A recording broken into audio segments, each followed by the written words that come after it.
Hi, it's Hazel. Welcome to my channel, Hazel and Aka Design. Before I begin the real purpose for this video, I'm going to show you for a moment about I'm going to show you these and talk about them for a moment.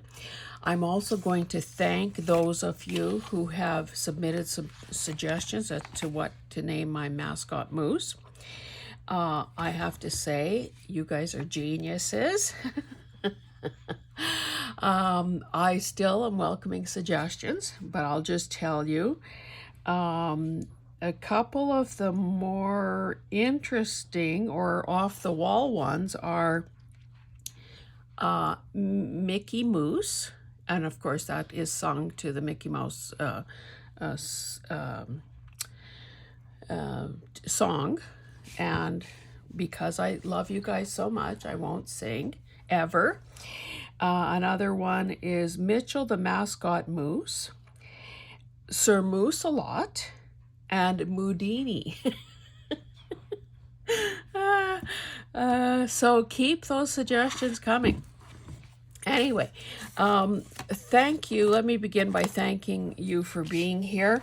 It is always a pleasure to know that I'm not talking to myself, to know that you have embraced me as I am, which is kind of what it's all about. So you appreciate my off-the-wall sense of humor, my inclination to tell it like it is, and yeah. And there's the odd crafting idea. Woohoo! Anyway, these are little journals that I that I did while I was at my retreat. So they are basically, you probably have seen this double deck of Coca-Cola playing cards. So they just have a little fabric spine. Sorry about my throat. It seems that every second YouTuber is gacking and horking and coughing. And 3 by a little over 2.5. So basically, I'll tell you what I did. This is tissue paper that I used inside, and I just obviously ran over it with some green ink. Now this plaid is some of that awful ribbon. Oh, I know what it was. It was one of those instant bow kits, you know, where you just pull a string and it's magically a poofy bow. Well, that stuff is awful. I mean, the design is good, but it's so ugh. Anyway, so I had a bit of an issue gluing it down. It seems to me I was also hiding something there, if I'm not mistaken. Put a tiny little sticker there. Now you'll see these polar bears recurring as well as this. So this is those notepads that you get as a gift or as an inducement to send. Usually they're personalized. So naturally I cut the names off, but they're personalized, and the intention is to elicit a donation from you from whatever charity it is. So a teeny tiny little sticker like that obviously is just the right size for something like this. I suspect I was hiding something there as well. And so, you know, 3-hole stitch. Oh, and 2 signatures. Well, you know, I hope you're duly impressed by that. This was another piece of note paper, and again, just more of the same. I've had to that's a bit of a mess there. I've sort of had to re-glue that stuff a few times because it's slippery. Now, I think that this is probably the same. Oh, I stuck a couple stickers there. You know, the odd little pocket or fancy little fold, because, hey, why not? Okay, that's not what we're talking about today, though. But I just wanted to give you an update because I know that from the retreat, I just did some Instagram posts. I didn't really show anything in detail. What I really want to talk about today is my new love for, well, maybe it's not that new, but my ongoing love for Concertina, or what's the other word? Concertina, accordion books. Now I want to show you that there is no limit to how these things, how big they can be, how small they can be, and what you can use as your base material. Now, of course, this is not an all-inclusive thing. I will show you the one that's maybe furthest along in the decorating. I also did this one during my retreat. So basically, 5 1/4 by 4 1/4. So these were cardstock tags. Yeah, they had a string. They had this sort of lacy design to opposite corners, and there was a big number in the middle. So I don't know if they were intended for like table markers or what, but the cardstock made me think that I should be using sort of more rustic and shabby and grungy type things. So on this one, I've got some washi tape, some old, and I do mean old, like 1930s or 1890s. I can't remember which one. Scrapbook paper, some dyed cheesecloth, some tea-dyed muslin. This looks ancient. It's not. It's from a calendar. And of course, just for a splash of color, that little red doily. So then I used the muslin on every connection as a fabric hinge. Now, I kept the decorations fairly simple in that I think these came out of a book, if I'm not mistaken, one of those little gift books. So again, just a bit of, what do you call it? Cheesecloth. Here, you can see I was covering up the number. That's just with some tissue paper. This is a little pocket, a little bit of, oh, I had to cover something up there. I can't quite read it, but that's fine. This was out of a book as well. Made a little pocket just using, made a little pocket using that, and here's just a little card. So on we go. So you can see that this came out of the same book. Used some tissue underneath for a bit of interest. Used an old, grungy old envelope. And that I thought was kind of cute. Hey, no peeking. But then the invitation, of course, is to open it up and look inside. Now, these types of coin envelopes are never that easy to, get stuff in and out of, but I guess that's not the main concern here. Now, the flap was a bit raggedy, so I used some washi tape and fussy cut that. Same sort of book here. Now this book was one of those gift ones that had a lot of borders around it, so I just used some of these borders. Oh, there you can see the number. This is a bit of napkin here. And here I just added, now is this a continuation? Cookie wreath.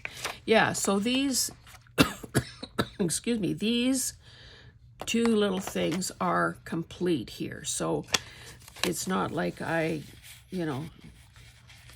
started something I couldn't finish, so to speak. So just use that as a double belly band.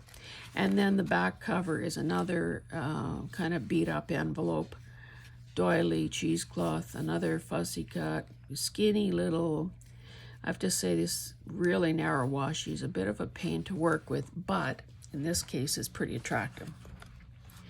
This was some paper twist that I used, again, because it matches. So then, of course, in the nature of concertinas, we've got something else to see this way. Here I've just used some paper, scrapbooking paper, to cover the number. More of that same illustration out of the book. Same thing there, same thing there, same thing. Oh, it looks like I didn't finish decorating. Well, that's a bit of an embarrassment. Okay, so clearly, and I have 3, 6, 7 pieces here, 7 panels times 2. So I think that probably, you know what? These are probably fine as they are. Maybe I'll just go back and add a sticker to those pages. Deliberately wanted the white showing because it matches that. And of course, we'll probably do something like a muslin tie. Yeah, these seem a bit naked compared to the others, so I still have work to do there. I never promised that these were complete projects. So then, the next thing I did, I went through and organized all the tags, stickers, tags, stickers, tags, stickers that I had, and I realized that I had a lot of these. Now, because I've covered it up, you can't see that it says to and from. But I thought, okay, why can't this be sort of a landscape format? So that's what I did. So each of these is, in fact, a gift tag. So this I chose to have to be my cover. I reinforced every seam, every connection with washi that was glued down. And I just did a bit of stamping to add a bit of interest to the background because some of these were fairly open. Now, the back side of every tag, of course, is plain white. This little book page, and this was the negative, no, not the negative. Is it the negative or the positive? Anyway, it's it's the scrap piece after you punch out something. So I thought, okay, why not? And I highlighted the word bless and blessedness. Don't know if I'll add any more to this. I was working on this a bit last night, and because I wanted to be able to show you something. I found it's surprising how when you keep looking, you keep finding things.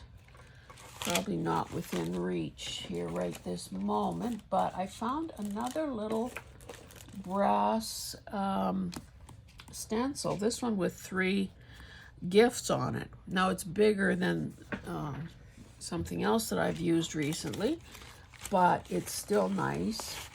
And anyway, so that's what you have there. Here, I had one of these, I was trying out one of these punches, those edge punches, like so. This is a Martha Stewart. And so I had a piece of that, and I figured, okay, let's fill that. Now, maybe my hands were dirty from that glue, or not glue, ink, but I had a boo-boo there that needed to be covered up, so I put a snowflake punch out to disguise that. And this washi tape is it just says beautiful. So you can see that, again, the back is plain. I used my lovely little, where did I stick all those things? Oh, here they are. So this is one that I used for the numbers. I use this because it sort of reminds me of one of those knitted sweaters. Oh, you probably can't see worth the darn. So this is really cute. Oh, here's this. Now you can see that I do a fine job of cleaning up. That says Lei Designs. I don't know that I use those dots anywhere. I love this one because I love those trees. Here is another brass. Is this the same? Nicole.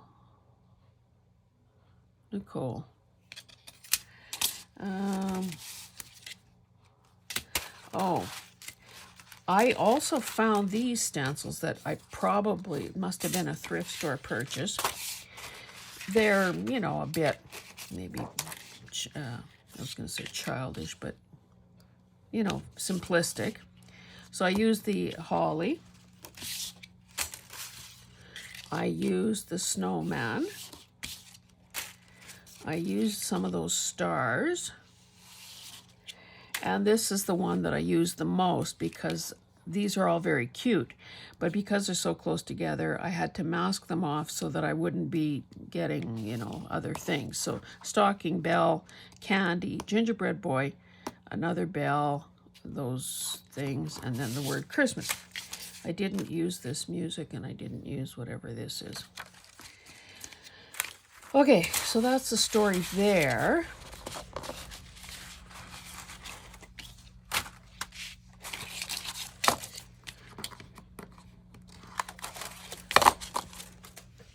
Okay, let's carry on. So that's where the trees came from. Didn't do anything there other than some stamping. Here I had these, well, they're basically just these sorts of labels. I guess it was a digital of some sort. Now I backed a bunch of them, which is, in this case, is kind of wasted effort because I turned it into a little tuck spot, and I put in a couple of these Christmassy tickets. Oh, there are the dots that I used. So then, again, we flip it over, and this is what we have here. So you can see same fussy cut from that book. There's that sort of that sweater print. Polar there, the snowman. I really like these, and again, that variegated look is the unplanned happy accident of using a dirty brush. And then we're back to the front. Okay, so that's what we have so far, but we don't stop there.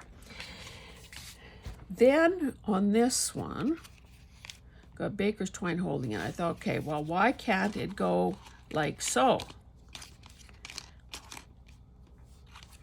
Now this was a little trickier in that I guess it's a little harder for the brain to, or for some people's brains to think that way. So this is my cover. Now initially, maybe not on this particular panel, I had a word.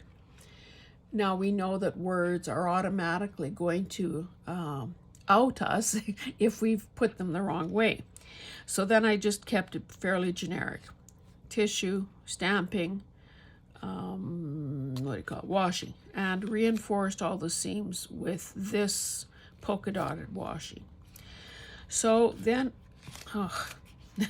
okay, let's pretend this is the front cover.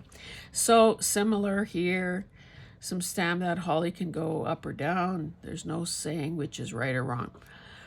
Now, there is a danger in stamping green on red because you could get mud, but it seemed to work fine.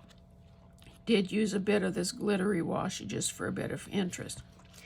So then this is what I did. So this is two-sided cardstock.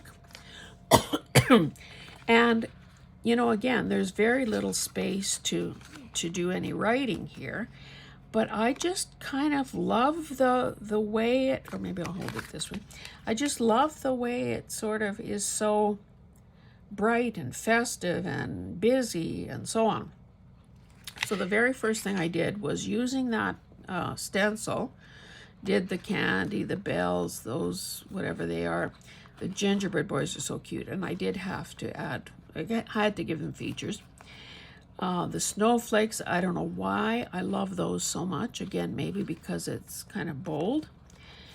And then I just went through my stickers. Oh, then I outlined them with a variety of pens. So I have these Staedtler, what do they call them? Tri-Plus fine liner. And they are triangular in shape.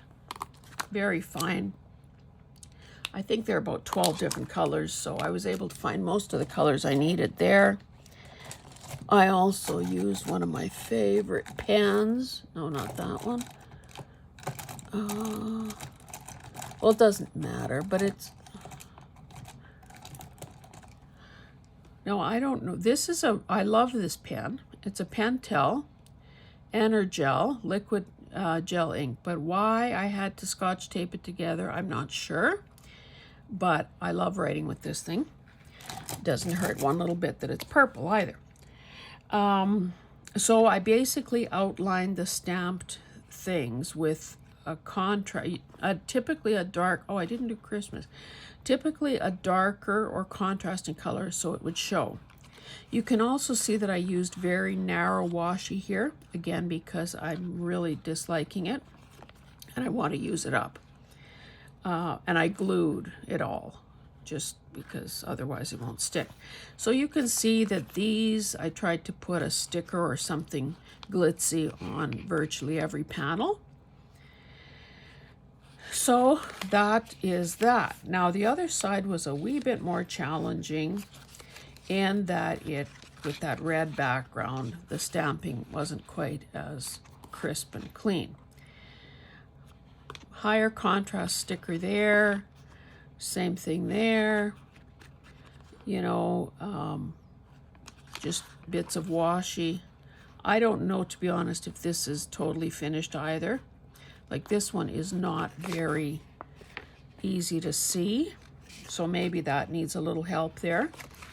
But, and then I just used this baker's twine to hold it all together. However, if a person made this, you could easily have it, you know, sitting on a table or a bookcase or something. So that's 3 different styles so far. I really like this side. I have to remember to go around Christmas. Okay, so let's see the 4th thing. Now this one is the least complete of all. I had a number of these pieces of glittery paper, gold and white, and I thought, well, if anything is classy, 5.5 square, it's gold and white. So I put this together on my retreat, I believe. I also had this thing, which was is a tiny little envelope with this thing. That little thing opens, it says Season's Greetings. So again, I really haven't done anything other than use more glitz on the folds. This is a pocket here with, now this is, I think it was probably a Dollarama or Dollar Tree kind of a pad of paper. It has a craft background, but hey, close enough. Then these little angels are, this is a napkin. So I thought that those colors were just perfecto. There are 3, but of course they couldn't all fit. So this one became a belly band. So you can see that there's still quite a bit to do here. So then the back side is this, more of that tissue, nothing, nothing at all. And then we are back to this. So this one has 1, 2, 3, 4, only 5 panels. But, you know, again, I've been throwing gold stuff into a basket, so I know I have more things that I can add. You know, do I want to, I don't know that I want to really introduce something like that. Or, you know, this might work because, again, it's, you know, it kind of almost, this background color almost, if you squint, it could almost look like an old gold kind of a thing. So that is all I wanted to say for today. Basically just, you know, throw some of the rules out the window. Do what you want to do. Pick the style that speaks to you. Like, obviously, there's a lot of contrast between something like this and something like this. You know, do you want it to be sophisticated and classy? Do you want it to be something that brings a smile to someone's face? You know, do you want to use up a plethora of supplies that you have an overabundance of? So, you know, do what makes you happy. And yeah, if you have done something unusual in the way of a concertina, let me know in the comments. If you have suggestions for my mousse, let me know in the comments. Other than that, we will see you in the next one, guys. Thank you so much for joining me. Bye.